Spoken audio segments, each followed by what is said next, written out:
हर रोज एक नई कहानी देखने के लिए चैनल को सब्सक्राइब करें और बेल आइकन दबाना ना भूलें। आशना विवेक की फोटो को हाथ में लेकर आंखों में आंसू और चेहरे पर बेहद उदासी लिए उसे देखते हुए खुद से बोलती है, क्या सच में हमारा रिश्ता यही तक का था? हे भगवान, आज मेरा अपने ससुराल में आखिरी दिन है। काश ये पल यहीं थम जाता। आखिरी दिन को सोचते हुए आशना सूटकेस में अपना सामान पैक करने लगती है। तभी दूर खड़ा विवेक भी उसे देखते हुए मायूसी के साथ बोलता है, ये आखिरी दिन आया है क्यों? आशना, मुझे छोड़कर मत जाओ। काश कि मैं तुम्हें अपने दिल की बात बता सकता कि मुझे तुमसे प्यार हो गया है और मैं अपनी आगे की तमाम जिंदगी तुम्हारे साथ बिताना चाहता हूँ। आखिर कौन से आखिरी दिन की बात कर रहे हैं ये दोनों? वो कौन सी वजह है जिसके कारण आशना ना चाहते हुए भी ससुराल से जाने को मजबूर है? आइए सच जानने के लिए कहानी में थोड़ा पीछे चलते हैं। भारती विवेक के कमरे में आकर उसे जगाते हुए बोलती है, बेटा विवेक, चल जल्दी से उठ जा और नहा धोकर रेडी हो जा।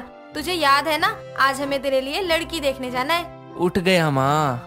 विवेक नहा धोकर रेडी हो जाता है, जिसके बाद विवेक अपने परिवार के साथ लड़की वालों के घर जाता है, जहां वो आशना की बड़ी बहन शुभ्रा को पसंद करता है। और भारती बोलती है, बहन जी, हमें तो आपकी बेटी शुभ्रा पसंद है। अब तो जल्दी से शादी की तारीख निकलवाइए। रिश्ते के तय होने के बाद लड़के वाले अपने घर लौट जाते हैं। तभी अचानक आशना झूमती गाती हुई घर में एंटर होती है और उसकी माँ शर्मिली बोलती है, अरे आशना बेटा, अभी थोड़ी देर पहले आई होती तो अपने होने वाले जीजा जी से भी मिल लेती। ओह शिट, मैंने ये मौका कैसे गंवा दिया। खैर, अभी ना सही तो क्या हुआ, शादी में मिलना जुलना हो ही जाएगा। समय गुजरने के साथ शादी का दिन आता है। दूल्हे दुल्हन के घर में साज बाज लगी होती है और बारात दरवाजे पर खड़ी होती है। तभी शर्मिली आशना का हाथ खींचते हुए उसे कमरे में ले जाकर बोलती है, माँ क्या हुआ? आप इतनी परेशान क्यों हैं? और दीदी कहाँ है? आशना बेटिया, तेरी बड़ी बहन ने हमें कहीं का नहीं छोड़ा, वो भाग गई। पढ़ इस चिट्ठी को। हम लड़के वालों को क्या जवाब देंगे? क्या मुंह लेकर जाएंगे भरे समाज में? तेरे पिताजी की तो पगड़ी उछल जाएगी। अपने पिताजी की इज्जत बचा ले, अब उनकी इज्जत तेरे हाथ में है। पर माँ, मैं कैसे?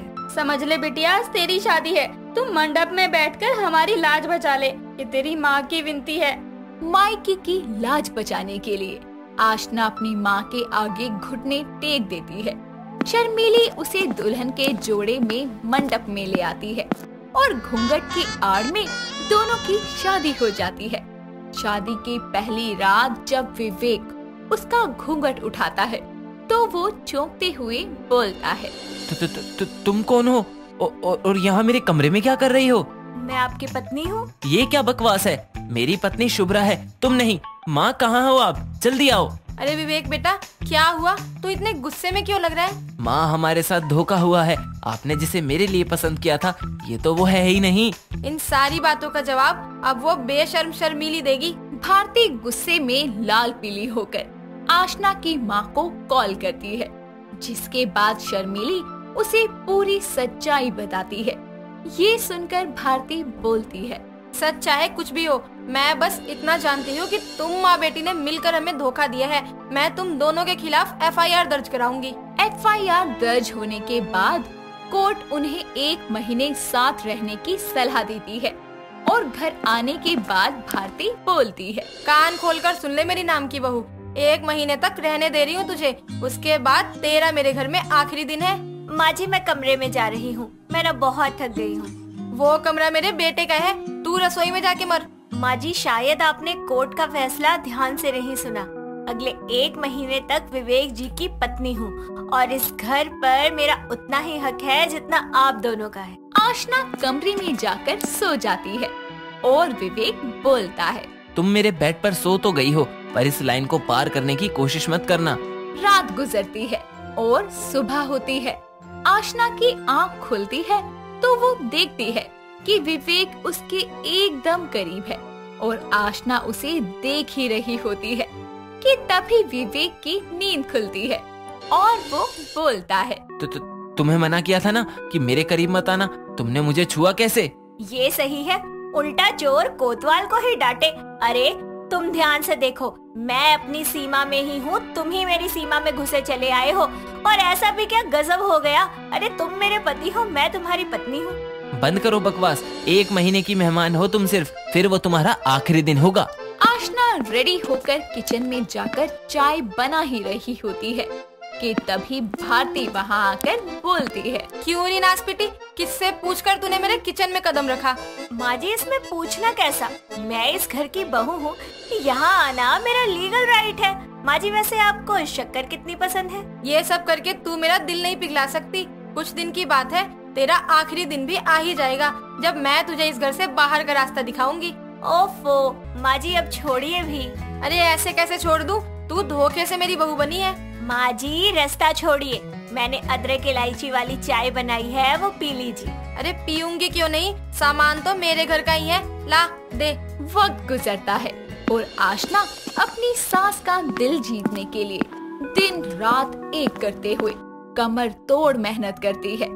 आज भी वो किचन में अपनी सास का मनपसंद हलवा बना रही होती है, जिसकी खुशबू से भारती किचन में आकर बोलती है, अरे ओ महारानी, दिन भर किचन में ही घुसी रहती है, इस वक्त क्या बनाकर गैस फूक रही है?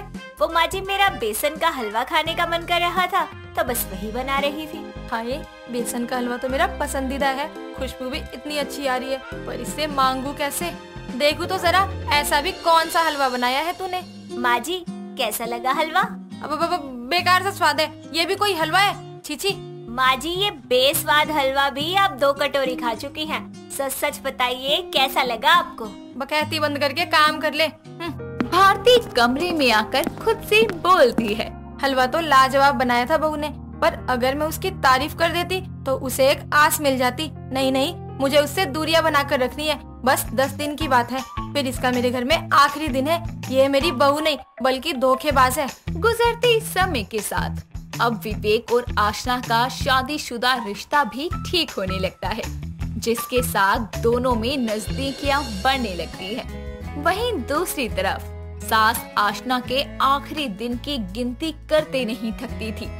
ऐसे ही आज भी वो कैलेंडर में सर्कल करते हुए बोलती है, बस 7 दिन की और बात है, इस नाम की बहू का मेरे घर में आखिरी दिन आने वाला है। उसके बाद मुझे और मेरे बेटे को इससे आजादी मिल जाएगी। वक्त गुजरने के साथ बचा हुआ 1 हफ्ता भी खत्म हो जाता है, जिसे देखकर भारती बोलती है, चलो बहू रानी, आज कोर्ट के अकॉर्डिंग 1 महीने पूरे हुए। आज तेरा मेरे घर से जाने का वक्त आ गया, आखिरी दिन है तेरा, जल्दी से अपनी गठरी बांध और दफा हो जा। तो दोस्तों, अब तो आप सब समझ ही गए होंगे। आइए कहानी में आगे क्या हुआ ये जानते हैं। क्या सच में हमारा रिश्ता यहीं तक का था? हे भगवान, आज मेरा मेरे ससुराल में आखिरी दिन है। काश ये पल यही थम जाए। मैं नहीं जाना चाहती यहाँ से। देखा है मैंने विवेक जी की आंखों में, वो मुझसे बहुत प्यार करते हैं। ओ महारानी, कहाँ रह गई? चल जल्दी आ, तेरा आखिरी वक्त आज ही है, समझी? आशना टूटे मन के साथ अपना सामान लिए हॉल में आती है और विवेक को देखने लगती है। आशना अपने मन में बोलती है, विवेक, मैं इस घर परिवार को छोड़कर नहीं जाना चाहती, प्लीज मुझे रोक लो। हे भगवान, ये आखिरी दिन यहीं रोक दे, या तो माँ के कठोर मन को पिघला दे। अरे मेरे बेटे को क्या घूर रही है? दरवाजा उधर है, जा निकल। मैंने कहा था ना कि तेरा आखिरी दिन बहुत जल्दी आएगा। देख ले, आज वो दिन आ गया। जा निकल जा धोखेबाज। अब जुबान नहीं चलाएगी? 2 दिन पहले तक तो कहते नहीं थकती थी। सास की कड़वी बात को नजरअंदाज करते हुए आशना उसका आशीर्वाद लेकर मायके चली जाती है। आशना के जाने के बाद विवेक एकदम गुमसुम और मायूस रहने लगता है, जिसे देखकर भारती बोलती है, कहीं मैंने अपने घमंड में आकर कोई गलत फैसला तो नहीं ले लिया? जब से बहू गई है विवेक तो हंसना ही भूल गया है, और मुझे भी उसकी आदत हो गई थी। मैं कल ही बहू को लाने उसके मायके जाऊंगी। भारती अगले दिन बहू को लेने आती है और शर्मीली बोलती है, समधन जी आप यहाँ? माँ जी आप, क्या हुआ? सब कुछ ठीक तो है ना? घर चल बहू। मुझे नहीं पता था कि तेरे उस आखिरी दिन के बाद मेरे घर की खुशियाँ ही खत्म हो जाएंगी। मैंने तुझे अपने घर से तो निकाल दिया, पर अपने बेटे के दिल से कैसे निकालूं? सच में आप मुझे यहाँ लेने आई हैं। मैंने आप दोनों को बहुत याद किया। बहू, मैंने भी तुझे और तेरे बेसन के हलवे को बहुत याद किया। आज तेरा असली गृह प्रवेश होगा। पुराने गिले शिकवे को खत्म करके हम नई शुरुआत करेंगे और इस बार तू सदा सर्वदा के लिए मेरे घर की बहू बनकर चलेगी। भारती अपनी बहू को अपना लेती है और इस तरह ये कहानी खत्म होती है। दोस्तों, अगर आपको ये कहानी पसंद आई तो इसे लाइक करें, शेयर करें और कमेंट करके बताएं कि कहानी में आपको सबसे अच्छा क्या लगा।